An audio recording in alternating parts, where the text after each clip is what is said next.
Hi everyone, thank you so much for joining me today. So in today's video, I'm going to be sharing some products that I've recently purchased and also a couple of card ideas towards the end. So stick around if you want some card making inspiration.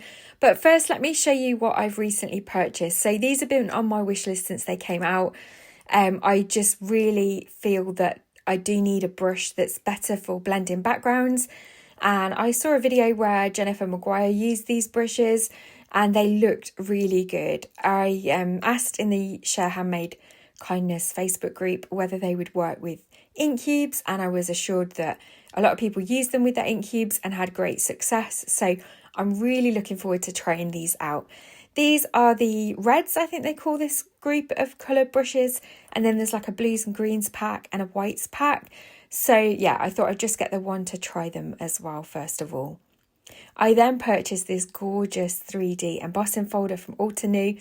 This is called Cosy Sweater, and the detail in this folder is phenomenal. I'm really looking forward to creating with it. I have actually made a card already using this folder, but I can't share it at the moment. But it will be something that I will share on my channel in the near future, so stay tuned for that. But yeah, the folder is just gorgeous. I also purchased another one of their embossing folders. This is the Lace 3D embossing folder, and again it's got that gorgeous detail across the middle, this beautiful lace pattern, and I just think this will be great for so many techniques. I think it will work really well with gilding flakes, so I'm also excited to try it with embossing powders as well. All the products that I'm sharing today, I will leave links for in the description box below. So if there's anything that catches your eye, you'll be able to have a look in closer detail there.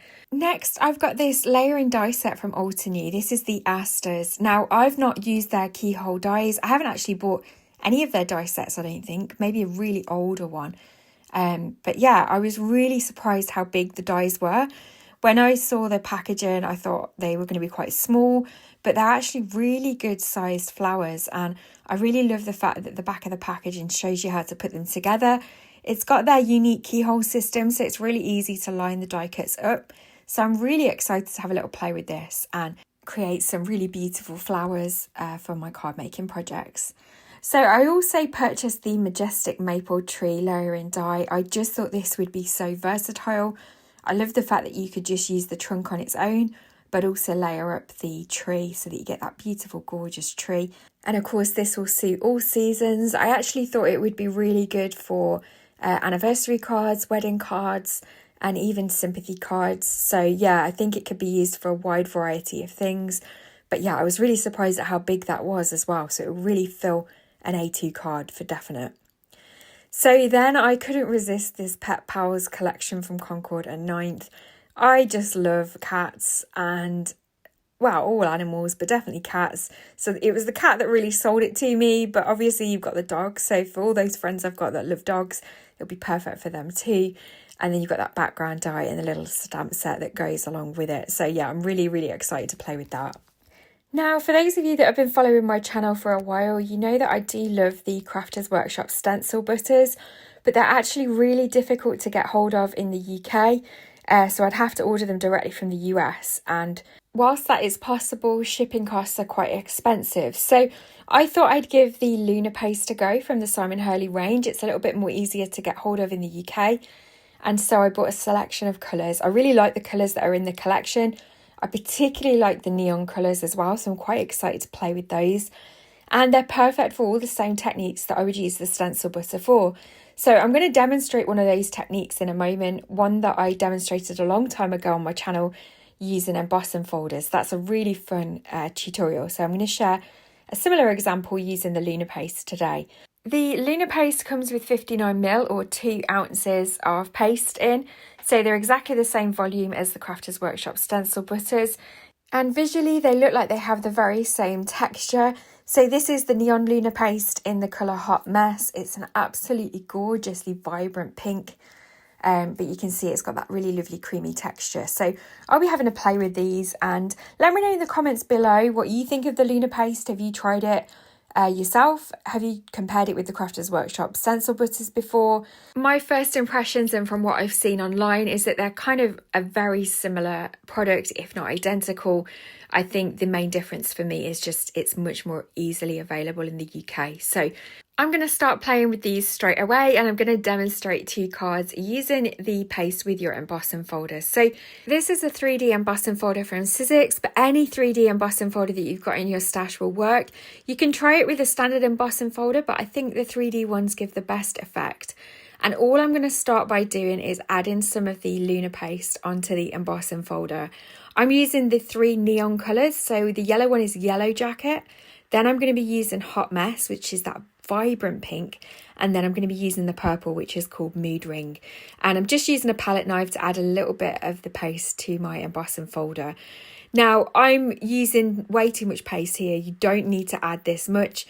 A little really does go a long way, because when it goes through your die cutting machine, it's going to squish that paste down and it will ooze out if you've put too much on, as you'll see in a short while. But it's okay, we can then use the leftover mess and create another panel. So now my embossing folder is covered with way more paste than I need. I'm going to add a panel of black cardstock. This is some smooth black cardstock from Pink Frog Crafts in the UK.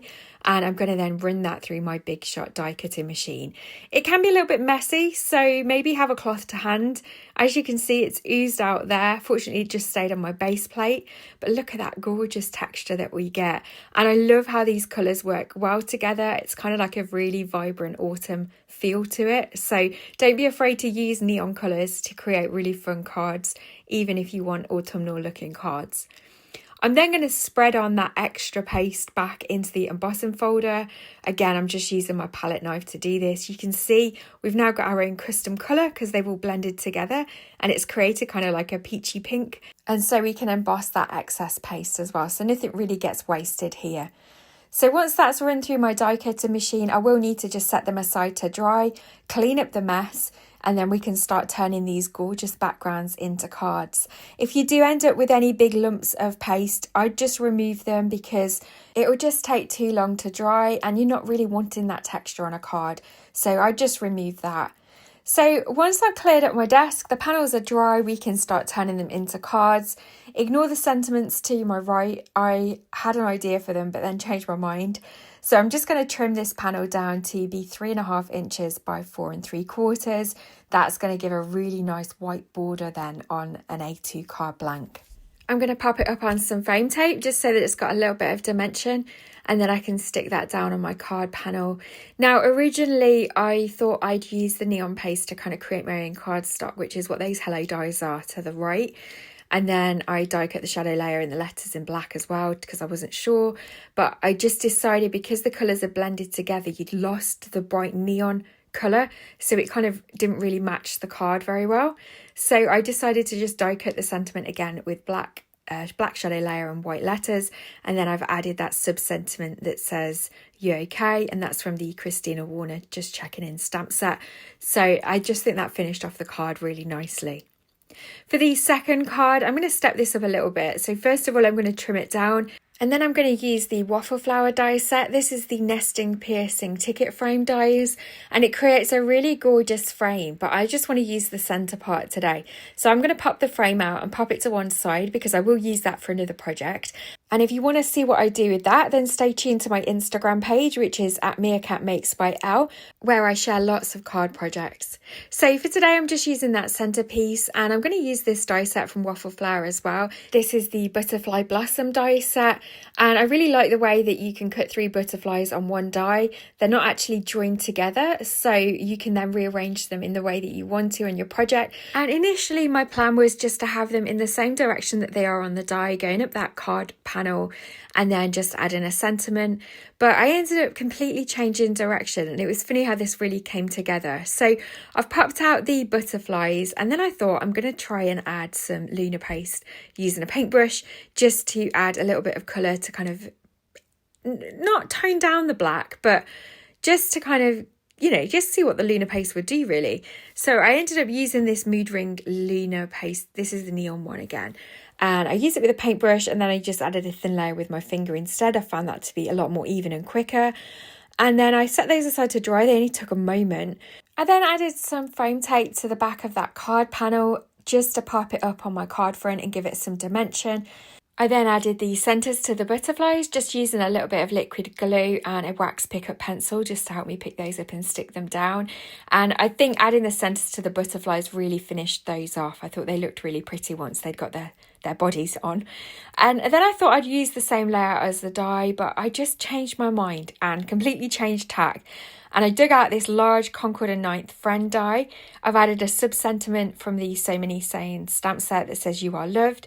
And I'm going to add some foam tape to the back of that. And I just took the butterflies in all around it, and I thought it looked really, really pretty. So it's funny, sometimes when you're creating, you have a kind of plan in mind, but then once you start playing and you start sticking things down or playing around with layouts, you can end up completely changing direction on a card. And I was a little bit sad to be hiding the background so much, but then I was reminding myself, well, it is the background. And that's part of the fun of card making, is adding all these layers together to create a finished project. So I'm just adding a double layer of foam tape on the end of the sentiment where it overhangs and popping that down. I've added a few little silver gems just to finish, and then that's the second card created. So don't forget, we've got this frame. I think it's really, really pretty, and I'm going to save that and use that on another project. But here's the finished card up close. I'll leave some photos as always at the end of this video so that you can have a look at them in a little bit more detail. These pastes are really fun to play with. I'm sure there's going to be endless techniques that I'm going to be using them for. So stay tuned to my channel. I'll share a link at the end to the video where I showed this technique originally a couple of years ago with stencil butters, and I'll also share a link to the video where I turned those backgrounds into cards too. So if you're interested, check those out. Please don't forget to hit the thumbs up button if you've enjoyed this video, and if you're able to, then please hype the video as well. It really helps small content creators like myself out. And don't forget to subscribe to my channel if you'd like to see more videos from me, and I'll look forward to seeing you in the next video. Take care.